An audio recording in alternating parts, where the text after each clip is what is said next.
and an even more impressive audience. To see so many of you here is truly, truly remarkable. I just wanted to say that since this is a book launch, let me start by talking about the book. It really is an excellent work of scholarship. We haven't mentioned that. At the same time, it's readable, it's well organized, rich in data, there are tables, there's statistics, there's a lot that you can find to buttress every argument you may want to make, and there are cogent arguments, which actually survey the entire available literature on Indian Muslims, minus the one book that Manoj Jha pointed out by his student, and at the same time goes back to the past and looks to the future. So it's a pretty comprehensive volume, and if one only has the time to read one book on the predicament of Indian Muslims in an academic and scholarly manner, I would say this is very clearly it.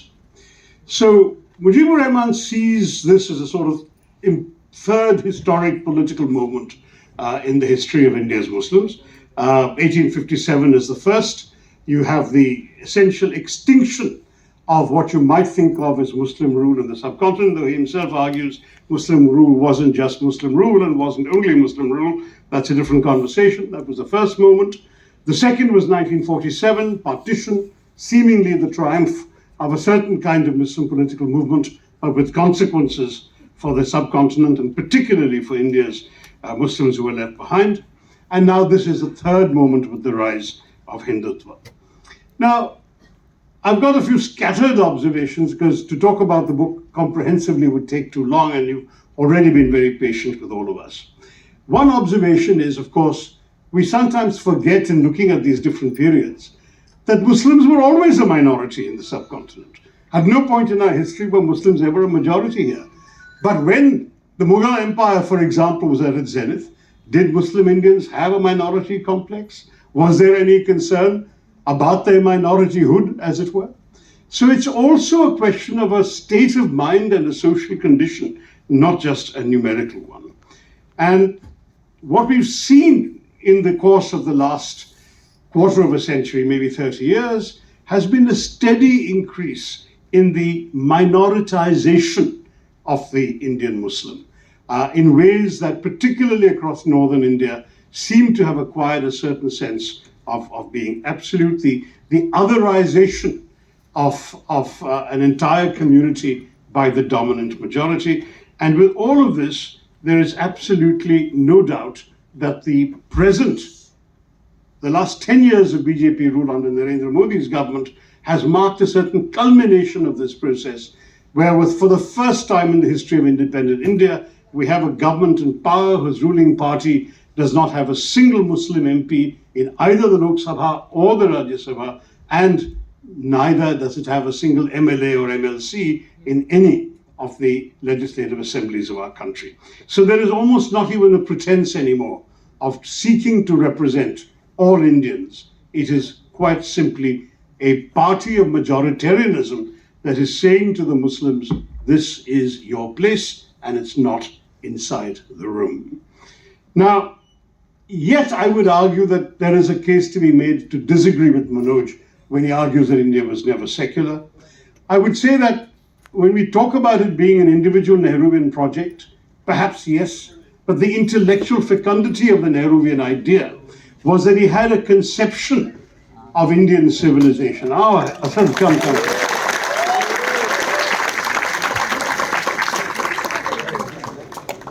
He had a conception of Indian civilization and history that was inclusive, that saw India as this kind of palimpsest where everybody had written, everybody had contributed, and all those who had contributed had actually played a part in shaping the Indian identity. So for him, Muslims and Islam were as much an indispensable part of the warp and web of the Indian tapestry as any other identity. And that conception was fundamental to the Nehruvian idea. I think secular may well have been the word that appealed to him. It probably was not literally the right word, because secularism, if you look up any dictionary, involves distancing from religion, whereas in fact the secularism practiced in Nehruvian India and beyond and since has been a religion, has been an ethos which has witnessed the proliferation of religions, the state supporting all of them, but not, at least till now, favoring any particular one. Now, the issue here, of course, is that this civilizational history that Nehru saw is shared by many others. And that's why, for many people like me and others like me, there is a fundamental disagreement about the nature of what Indian civilization is all about, how Indian culture has been formed. And let's never forget that when partition came about, the fundamental issue that divided the nation, remember that at that time of partition, we had a number of other partitions in the next 5 years. There was North and South Korea, North and South Vietnam, East and West Germany. But in all of those, the fault lines were ideological. It was communists on the one side, capitalists on the other. Geography helped as well. But we didn't have geography. There was no North and South partition. There was, at the same time, no ideological difference. The fundamental issue was on one question: is religion the determinant of your nationhood? And those who said it was founded a country for the people of their religion. That was Pakistan. And what remained was therefore by default what you might call secular, a country that rejected the notion that religion alone could determine your nationhood. That is the fundamental distinction between, if you like, the Nehruvian conception of Indian secularism and that which is also embodied in the constitution that Dr. Ambedkar gave us, which explicitly in articles, 19 to 25, gives us the entire panoply of rights: freedom of assembly, freedom of worship, freedom of religion, freedom of propagation of religion, all of which collectively give everyone the right to feel secure in their religious identity in India, whatever that identity may be. Now, that fundamental difference is where, as I say, I would disagree with Manoj. But the book, I believe, tackles this whole range of issues extremely well. The only thing is, in the chapter on southern India, which, by the way, is a very welcome addition to this book, because I've often found, living here in Delhi, that there is a very North Indian-centered view of all of these issues. The experience of South India and of South Indian Muslims has largely been neglected. Mujib tries to do justice to it. I would slightly be critical and say he is insufficiently doing justice to the experience of Kerala, because Kerala's history was so very different. We were a trading land open to the rest of the world. Islam did not come by the sword as some in the north have experienced it. It came through traders who had been trading with what is today Kerala for 1,000 years before the birth of the Prophet. And these people who used to come when the winds were favorable across the Arabian Sea, stay in Kerala for months and then go back when the winds turned, these people brought the news of Islam literally as news that they were sharing with familiar friends in Kerala.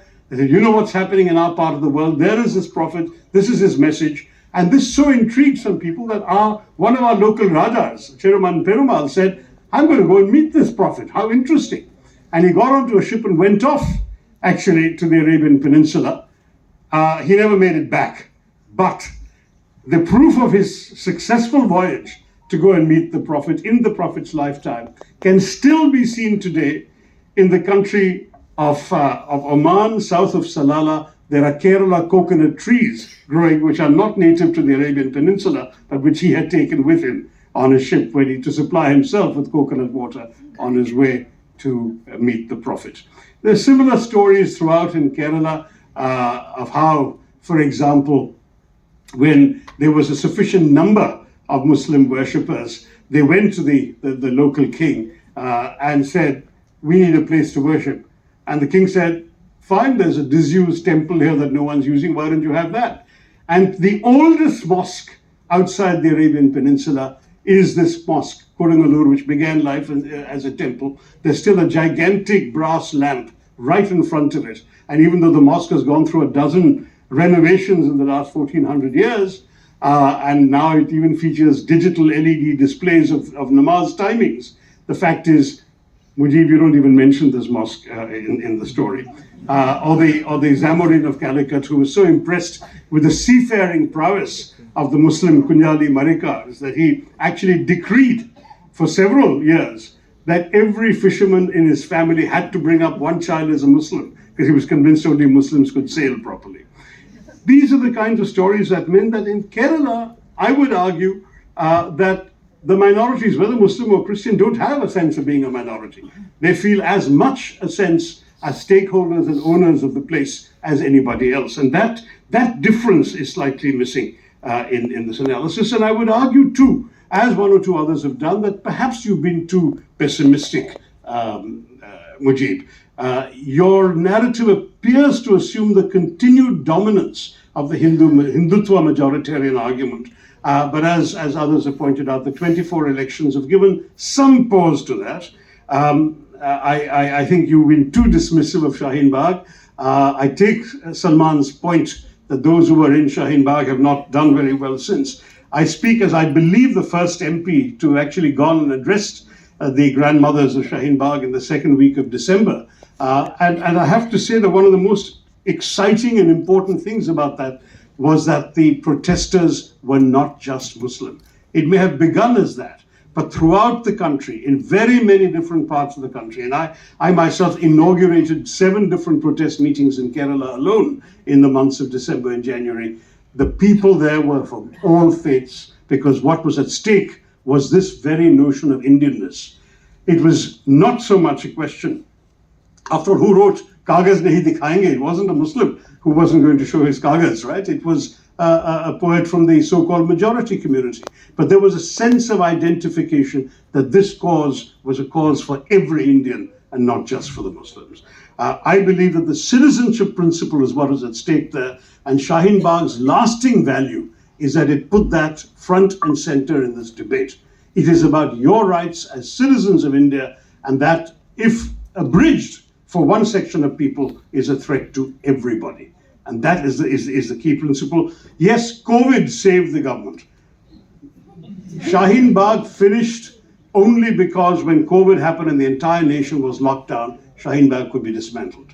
We should not forget that till that very moment, not only was Shaheen Bagh actually alive and kicking and protesting on a daily basis, and people were coming in, there were Sikhs setting up langars there to feed the protesters and all of that. But in every city, every major city across India, and in some not so major cities in my state of Kerala, there were protesters of all backgrounds, echoing the demands of the people of Shaheen Bagh right up to the declaration of the COVID lockdown. I'll conclude with a reference that Mujib himself makes in the concluding chapter to Martin Luther King's famous comment that there is no solution through isolation. And that ultimately would be my appeal and my advice at the same time to my Muslim brothers and sisters.